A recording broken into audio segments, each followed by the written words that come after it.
తండ్రి గారు ఒకనాడు కబురు చేశాడు, రాలేదు. తండ్రి వెళ్ళలేడు అక్కడికి. ఆఖరికి బలవంతంగా ఒక రోజున పిలిపించాడు. తల్లిదండ్రులను ఎదిరించాడు, భార్యని విడిచిపెట్టేశాడు. తల్లిదండ్రులు వృద్ధులైపోయారు, చూడవలసిన వాడను నేను అని కూడా చూడకుండా కనీసం వారి ధర్మం వారి ధనం వారికి ఉంచి వారిని బంధువులకు అప్పచెప్పాలి, అది న్యాయం. కనీసం వారి ధనాన్ని వారికి ఉంచి బంధువులకు అప్పచెప్పలేదు. వారి ధనాన్ని తాను దోచుకున్నాడు. దోచుకుని తీసుకెళ్లి ఆ స్త్రీకి పెట్టాడు. ఆఖరికి తన యజ్ఞోపవీతాన్ని విడిచిపెట్టేశాడు, శిఖ విడిచిపెట్టేశాడు, వేదం విడిచిపెట్టేశాడు. ఎన్నింటిని పడగొట్టేసిందండి, ఒక్క దృశ్యము పడగొట్టేసింది. ఇంద్రియముల యందు కామము ప్రకోపమును పొందుతున్నది. ఎందుకని? ఒంటి నిండా ఓపికంది, ఇన్ని విన్నాడు. కానీ ఈ ఇంద్రియముల గొప్పతనమేమి? ఏ ఒక ఇంద్రియమైనా సరే తన లౌల్యము చేత తాను నిలబడిన పై మెట్టు నుంచి కిందకి తోసి పారవేయగలదు. ఇప్పుడు నిలబడి ఇంకొక మెట్టు దాటి బ్రహ్మములకు వెడతాడా, కిందకి పడిపోతాడా? మీరు అజామీలోపాఖ్యానాన్ని పరిశీలన చేయడంలో మీరు మిమ్ములను, మీ కుటుంబాన్ని, సమాజాన్ని పరిశీలన చేయడం అలవాటు అవుతుంది అజామీలోపాఖ్యానం. కాబట్టి మీ కుటుంబం బాగుండాలని మీరు అనుకుంటే, అజామీలోపాఖ్యానం విన్నవారైతే మీ పిల్లలని ఎంత జాగ్రత్తగా బోధ చెయ్యాలో, తల్లిదండ్రులు ఎంత పరిశీలన చేసుకుంటుండాలో, ఆ సమయమునకు తండ్రికి ఓపిక తగ్గుతుంది, బిడ్డడికి ఓపిక పెరుగుతుంది. అవసరమైతే వాడు తెగతెంపులు చేసుకుంటాడు, ఒక్క తోపు తోస్తాడు, ఒక్క లెంపకాయ కొట్టాడు అనుకోండి, అయిపోయిందంటే తండ్రి బ్రతుకు అక్కడతో. ఇంకా తండ్రి బ్రతికి మరణించినట్టే, వాడికి ఆవేశం ఎక్కువైపోతే. కాబట్టి వాడు ఆవేశపడకుండా, అందుకే పుత్రమిత్రమదాచరేత్, స్నేహితుణ్ణి కూర్చోపెట్టుకుని మాట్లాడినట్టే మాట్లాడాలరా. కొడుకని అహంకరించి మాట్లాడకు, చాలా జాగ్రత్తగా ఉండు కొడుకుతో. అంత జాగ్రత్తగా వాడికి ధర్మం చెప్పుకోవడం ఏర్పాటు చేయి. అందుకే గాయత్రీ మంత్రోపదేశం చేసి గురువుని చేస్తారు తండ్రిని. గురువు పట్ల అపచారం చేయకూడదనైనా కాస్త తండ్రి గారి దగ్గర జాగ్రత్తగా కూర్చుని వింటాడని. ఎందుకని? అజామీలుడు లాంటి వాడిని దృష్టిలో పెట్టుకునే. ఇప్పుడు ఆ 5 ఇంద్రియాలతో ఈశ్వర సేవనం చెయ్యొచ్చు. ఈ కళ్ళతో చూడడమే పనిగా పెట్టుకుని 10 దేవాలయాలు తిరగడం రోజు అలవాటు పెట్టుకుని వాడు ధన్యుడైపోవచ్చు. ఒక చెవితో ఏమీ తెలియకపోయినా ఉట్టిని అలా వినడం అలవాటు చేసుకుని 4 కీర్తనలు వినడం, భగవంతుడి కథలు వినడం, వీటితో తరించిపోవచ్చు.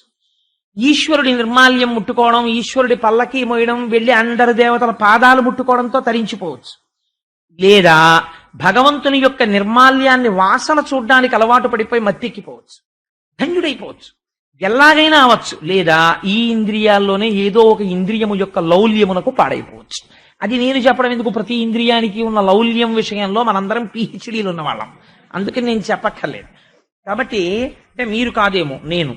కాబట్టి ఇక్కడ అజామీలుణ్ణి దృష్టాంతంగా వ్యాసుల వారు చూపిస్తున్నారు. ఆయనని తండ్రి గారు ఒక రోజు పిలిచి అన్నాడు, ఆయన ఏం తప్పు పని చెప్పలేదు, అయితే ప్రమాదము ఉండేటటువంటి పని చెప్పలేదు, ఎప్పుడూ చెప్పే పని ఏదో అదే చెప్పాడు ఆయన.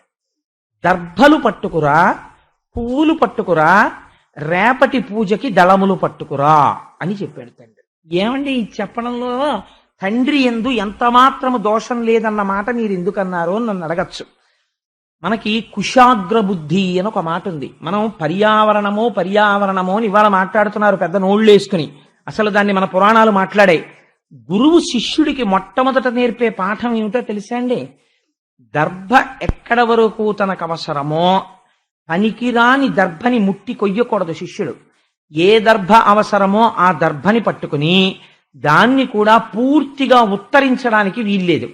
మొదలు వరకు కోసి మళ్ళీ అది పెరగడానికి అవకాశం ఇవ్వాలి. అందుకే హనుమ చెప్తారు సుందరకాండలో, నేను శాఖా భంజనము చేశాను కానీ చెట్లు పీకలేదు రావణ, నా ఎందు పాపము లేదన్నారు. నేను కొమ్మలు విరిచాను, నేను మనం నాశనం చేశానంట ఏంటి? నేనేం నాశనం చేయాలి, నాకు ధర్మం తెలుసు అన్నాడే. అందుచేత ఆ కుశాగ్ర బుద్ధి ముందసలు దర్భ కొయ్యడం నుంచి నేర్పుతారు. పువ్వులు కొయ్యడం ఒక కళండి, చెట్టుకి ఎలా పడితే అలా పువ్వు కొయ్యకూడదు. పువ్వులు కోసేటప్పుడు ఎంతో మర్యాదతో కొయ్యమని ధర్మశాస్త్రం ఎంత గొప్పగా మాట్లాడుతుందో. అందుకని ఇవన్నీ నేర్పాడు కొడుక్కి. ఒరే పూజకి ఇవి పట్టుకురా అన్నాడు. ఈయన అడవిలోకి వెళ్ళాడు. వెళ్తున్నప్పుడు కూడా నేను ఇందాక చెప్పిన సీసభజ్యం స్థాయే, మీరు ఆ స్టేచర్ గుర్తుపెట్టుకోవాలి. వెళ్ళాడు, పువ్వులు కోశాడు, సమిధలు కోశాడు, అన్నీ చేశాడు, దగ్గర పెట్టుకున్నాడు. ఆచార్యులు చెప్పినటువంటి వాక్యములు స్ఫురణలోకి వస్తున్నాయి, వేదమంత్రములన్నీ జ్ఞాపకానికి వస్తున్నాయి అంటున్నాడు. విచారణ చేసుకుంటూ సంతోషంగా ఇంటి వైపుకి వచ్చేస్తున్నాడు. ఒక పొదలో ఏదో ధ్వని వినపడింది. ఏదో ఆనంద పారవశ్యంతో అర్థం లేకుండా చేస్తున్నటువంటి గుటకలతో కూడిన ఒక ధ్వని వినపడింది. దాన్ని ముందు చెవి గ్రహించింది. చెవి గ్రహించగానే దీనికి నయనము అని పేరు, కంటికి. సంస్కృతంలో ఒక మాట మాట్లాడితే చాలా గొప్పగా మాట్లాడతారు. ఎందుకో తెలుసా అండి? నాయక నయనము, ఇది నేతృత్వం వహిస్తుంది. మిగిలిన ఇంద్రియాలని తిప్పడానికి ఇది ప్రధానమై ఉంటుంది. సర్వేంద్రియాణం నయనం ప్రధానం సర్వస్య గాత్రస్య శిర ప్రధానం. ఇది వినబడింది. ఓహ్, నేను వినవలసిన ధ్వనేం కాదు అని ఆయన వెళ్ళిపోయి ఉండుంటే అజామీలుడు వేరు. ఈ ధ్వని ఎటు వినపడిందో అటు కన్ను తిరిగింది. చూశాడు పొదవైపుకి. ఇప్పుడు అక్కడ ఆయనకి ఏం కనపడింది? దాన్ని మీరు ఎప్పుడైనా భాగవతంలో చదవండి. నేను లఘువుగా మాత్రమే చెప్తాను దాని గురించి. కళ్ళు కుండలు తెచ్చుకుని అక్కడ పెట్టుకుని చాలా హీనమైనటువంటి జన్మని పొందినటువంటి ఒక స్త్రీ ఆ కళ్ళు తాను విశేషముగా సేవించి శారీరకమైనటువంటి తుచ్చమైనటువంటి కామమునందు విశేషమైన ప్రవేశము అనురక్త అయినటువంటి ఒక స్త్రీ కళ్ళు సేవించినటువంటి వేరొక పురుషుడు శృంగార క్రీడ యందు విశేషమైన అభినవేశం ఉన్నటువంటి వాడితో ఆనందముగా పునః రతి క్రీడ జరుపుతున్నది. చాలు, ఆ వాక్యం ఒక్కటి.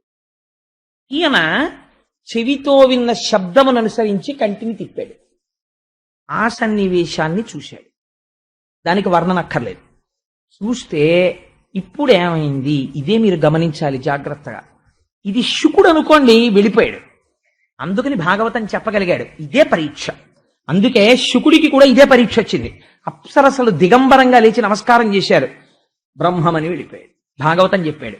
అజామీయుడు కూడా శుకుడైపోను, ఇక్కడ పడిపోయాడు. ఇంత నేర్చుకున్నవాడు ఆ దృశ్యాన్ని చూసి నిలబడిపోయాడు. ఇప్పుడు ఏమైంది? మనస్సు ఆక్రమించింది ఆయన్ని, కర్మేంద్రియ సంఘాతములు నిలబెట్టేసింది. అంటే చూస్తున్న సన్నివేశం ఇక్కడ ముద్రపడిపోయడం ప్రారంభమైపోయింది. అలా నిలబడిపోయి తమకముతో ఆ సన్నివేశాన్ని వీక్షించాడు. అంటే ఇంద్రియ లౌల్యము గెలవడం ప్రారంభమైపోయింది. అంటే ఇన్నాళ్ళు వశములో ఉన్నవి ఒక్క క్షణంలో ఇంతటి అజామీలుణ్ణి పడగొట్టాయి. చూసి వారిద్దరూ వెళ్ళిపోతున్నప్పుడు తాను వెళ్ళిపోయాడు. ఇంటికి వెళ్ళిపోయి దర్భలు తండ్రి గారికి ఇచ్చేసి అసుర సంధ్య వేళ సంధ్యావందనానికి కూర్చున్నాడు. మంత్రం చెప్తున్నాడు, అర్ఘ్యప్రదానం చేస్తున్నాడు, గాయత్రి చేస్తున్నాడు. కానీ ఇక్కడ కనపడుతున్నది ప్రార్థనా శ్లోకము చేసిన గాయత్రి కాదు. తన కన్ను దేని మీద నిలబడిందో అది కనపడుతోంది. ఇక్కడ లోపల ఇంద్రియము ఒక లౌల్యమును పొందింది. ఇంట ధర్మపత్ని అయి సుగుణాల రాశి అయి సౌందర్యవతి అయిన భార్య ఉన్నది. కానీ ఆయన కోర్కె వేరొక కులట యందు ప్రవేశించినది. అయితే అజామీలుడేమంత అమాయకుడు కాడు.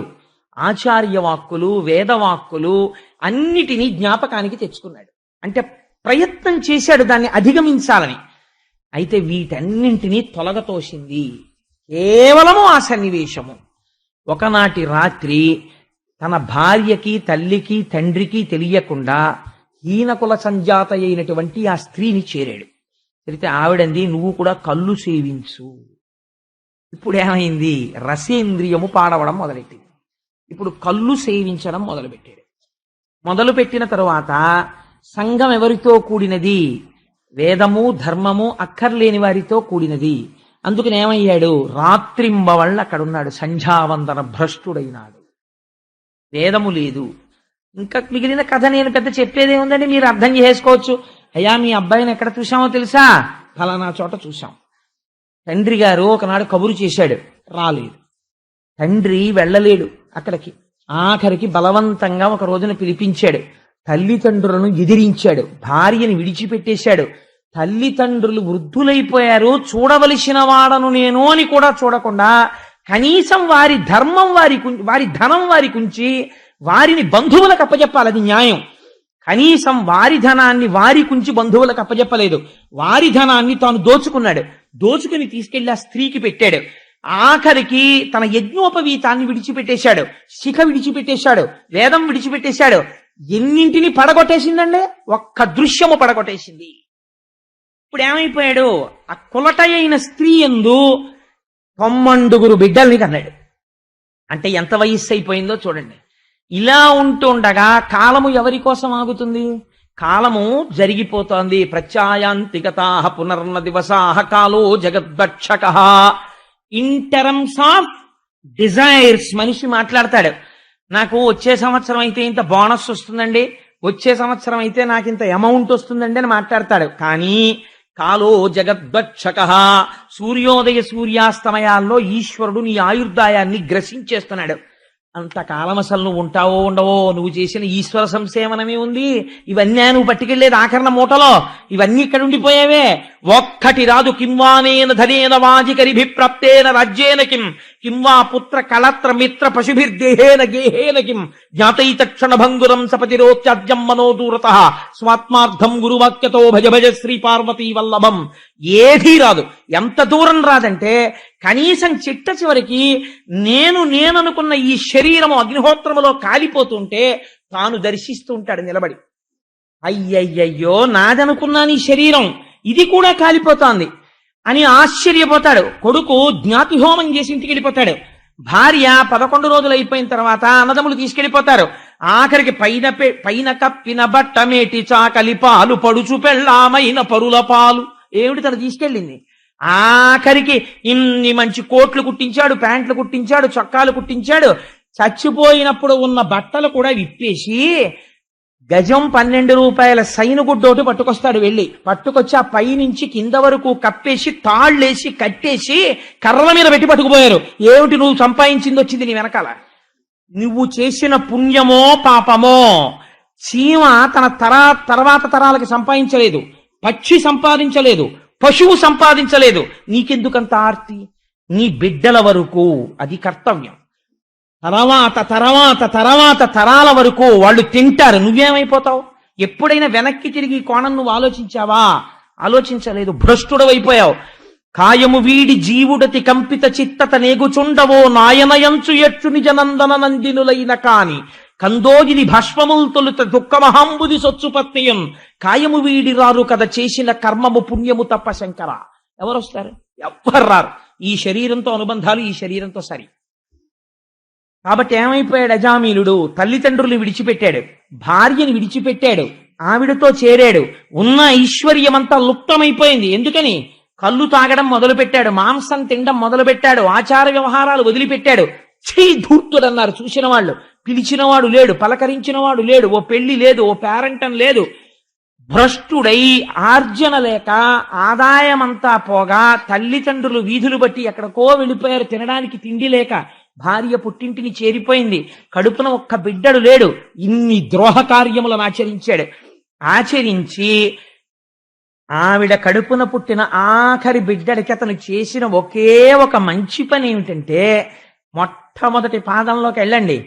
కావుననితడు సత్కర్మవశమున భూదేవ కులమున పుట్టినాడు. పేరొక్కటి మంచిది పెట్టాడు, నారాయణ అని పెట్టాడు. ఆఖరి పిల్లాడేమో వాడి మీద ఉండిపోయింది మమకారం. వాడిని నారాయణ నారాయణ అని తరచు పిలుస్తుండేవాడు అంతే. ఇటువంటి వాడు క్రమక్రమంగా ఆవిడ ఊరుకుంటుందా? నువ్వు ఏం చేస్తే నాకెందుకయా, పోషిస్తావా పోషించవా పిల్లల్ని, వెళ్ళి పట్టుకురా డబ్బనేది అంటే దొంగతనాలు చెయ్యడం మొదలు పెట్టాడు. దొంగతనాలలో ఆరితేరి ప్రవీణుడయ్యాడు. అది విచిత్రం. ఎంత వేదం చదువుకున్నాడో.